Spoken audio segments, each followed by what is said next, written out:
Well, he had gone over one of the hills and then he never came back. And how the accident happened was it would have gone head over the back.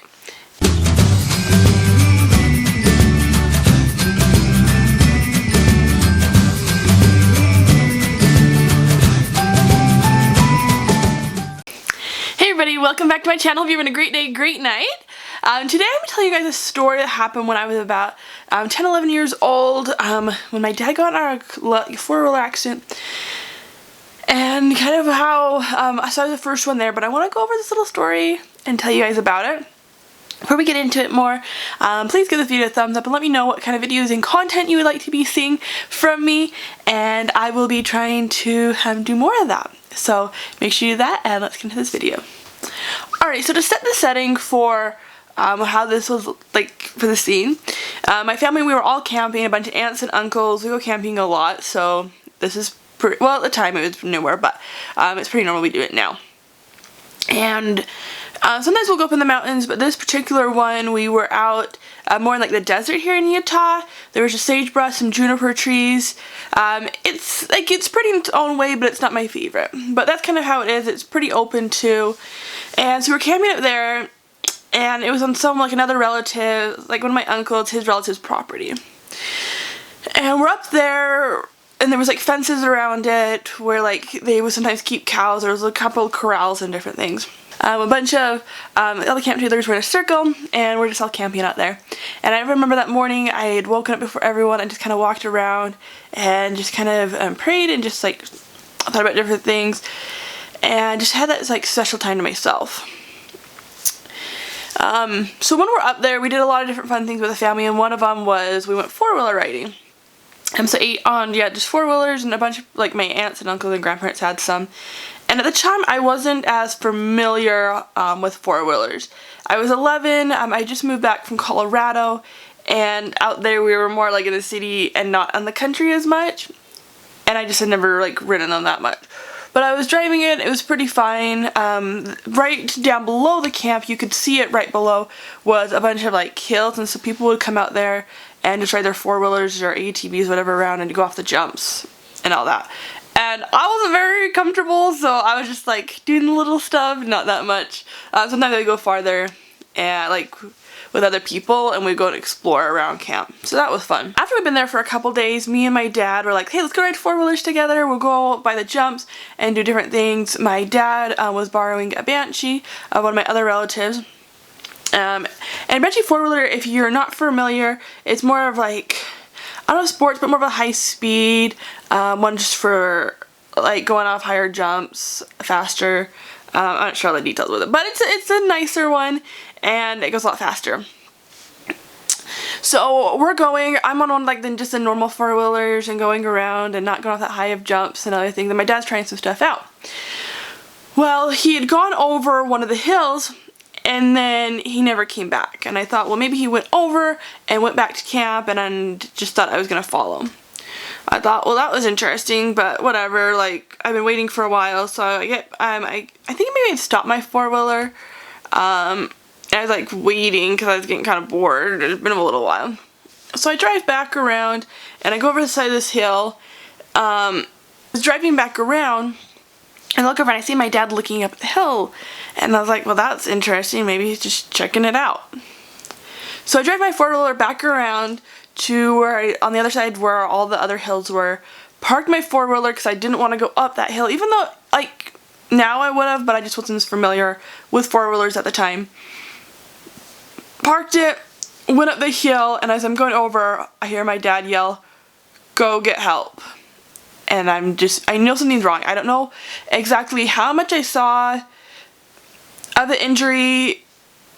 No, I didn't really know how much I really saw at the moment, or if my brain just kind of like blocked it out of what I did see. But I just remember him saying, "Go get help." So I ran back to my four-wheeler and I try to start it, and it doesn't start. And I tried again and again and again, and nothing's working, and I can't get it to start, and I'm freaking out thinking, my dad could be dying here. I know something's wrong. I can't go get help. I could run back, but I couldn't get my four-wheeler, and I don't know why I didn't just start running back It was still a little distance. And I just stopped it and I just prayed. And I just said, God, I need help. I need this to start. I need someone to come help. Like, I need something that I need to help my dad out. I need to help him, and I can't do this. So back at camp, people were looking down and they could see my dad just standing there looking over at the hill, and one of my uncles just said, hey, that doesn't look right. Does someone want to go check on him? So they sent one of my younger uncles down and to go there. So he starts coming over by me and he's like, what's going on? I said, my dad needs help, go help him. And so he went back around when I got my dad and took him back up to camp. And I'm still trying to do my four-wheeler. I don't know how to start it, and I need to get up there and I need to know what's going on, and I'm kind of freaking out even more of like what to do in this situation. And it was about that moment that I realized that the four-wheeler, I remembered that it wasn't automatic and that I had to change gears into neutral for it to start. So I switched it off, I went back up to camp, and everyone was already kind of like freaking out, running around, and they had my dad on a chair and they're kind of looking at his head and they're thinking they want to give him a blessing, which in our church, men hold the priesthood, and it's a priesthood from like the Bible. You lay hands on the head and they give him a blessing, and it can be of healing, it can be a comfort, but it's a really cool thing, and it's more details for probably another video. And they're going to give him a blessing, but they're looking at, so they give him the blessing, and then they were looking at his head, and they're like, oh, it's fine, like, he'll be okay. It's just like a little scratch. But as they did it, they pulled up a little bit of skin, and they could see his skull, and so they put it back down. One of my uncles, they got him into the truck, and then sped him off. And they called 911, and they were meeting for him to be life-flighted. Or they're meeting this ambulance, so they could kind of figure all that out. So me and my family were all back at camp, and we're trying to figure out what to do, and my mom throws me and then all my siblings into our van, and we go right after them a couple minutes later. And we're going over there, and I don't remember much of the journey. I just remember thinking, we need to get there, I want to see my dad again. So by the time we had arrived to where my dad was at, they were just calling in the helicopter for him to be life-flighted out. And they ended up life-flighting him to the hospital, and then we met him there, but we had stayed right by the ambulance for a while, and I remember just seeing my dad, and they were loading him up onto the stretcher, or the board that they'll put him onto the helicopter with.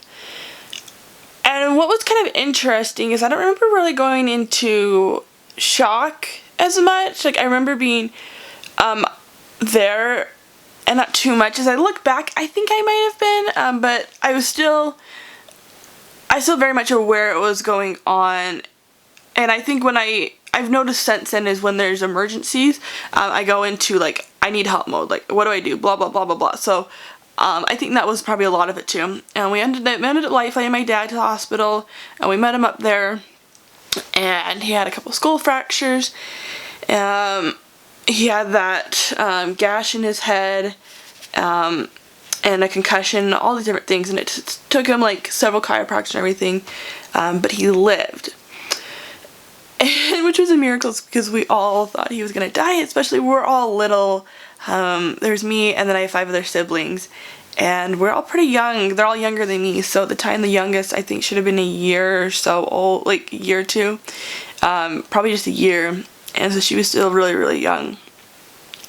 And another really hard part about the whole situation too was my dad's dad passed away when my dad was 10, and so we always had that fear growing up that my dad would pass away, and in that moment I thought, I'm going to lose my dad. And it wasn't until we were at the hospital and they had evaluated him and everything that I finally was able to feel a lot of that comfort. And so from looking, people went back to look over what had happened, and what they think is when he was going over the hill, and he wasn't as familiar, that instead of doing the gas, or instead of pushing the brake, because they were both on the handle, he did the gas, and then he went over faster and then rolled.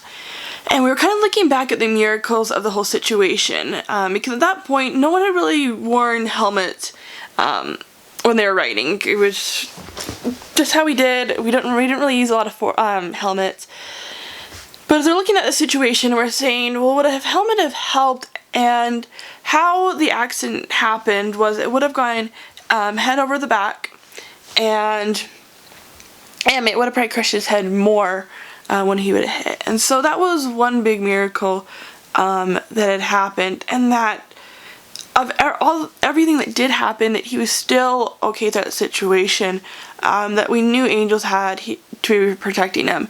Because the four-wheeler going over that many times, and from the location of where the four-wheeler was, it had to have flipped, I think at least twice, and he would have been crushed underneath it. So that all happened, and as I thought back to like my whole situation and that, I wanted to help. I wanted to be there, and I'm the only one that I feel like at the moment could have helped. I was on my four-wheeler, I needed to go help, and my four-wheeler would not start. And as I look back, I think that was one of the biggest blessings for me. If I would have gone, I wouldn't have gone back for help. I was planning on going back and picking my dad up and taking him back to camp. And I think that would have been more traumatizing for me at 11 years old to see my dad that close after everything would have happened. I never really got a good close up until he was already cleaned up, and so I think for me personally, that was such a big blessing that my four-wheeler didn't start, and at the moment I couldn't start it, but it wasn't until right after, it was within like a couple moments, and I suddenly realized that. And so it wasn't too much longer that I figured that out, and that the blessing in that situation. And I think when we're in those tough situations, that God will give us the strength and the help that we need to get through them. And sometimes in the moments of our struggles and trials, we're looking at, this is not working out, I don't know what to do, I don't know how to help here, when in reality, it's not until we look back later when we see the blessings that I was able to look and see, like my four-wheeler starting, God knew what I needed and what I could handle, and maybe I could handle that, but I think in the moment it was more of a blessing. And my uncle coming was such a big blessing to come, and they had noticed that, and so there had to have been God prompting them that they would be helped in that situation.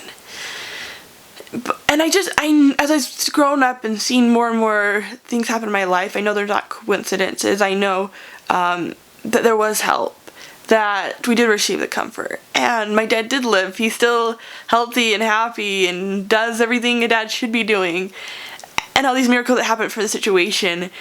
But I know that we were blessed, even through the hard times, even through his recovery. It wasn't easy recovery, but we were given blessings here and there, and people came out and helped our family, and all these different things that happened. And I know that God has been a part of my life, and he'll be a part of your life, and he'll be helping you out through the good and the bad. And if you lean on him, life is so much easier. It's still going to be hard. It's not perfect, but he will be there for you through the good times and the bad time, and he'll give you little blessings to help you get through everything when you can't get it through yourself. So I just wanted to share the story, and maybe there's someone that needed to hear something like this today, but I hope you liked it. If you did like it, let me know below, and tell me other stories and situations you want to hear about, and also please give this video a thumbs up and subscribe, and I'll see you in my next video. Bye, love you.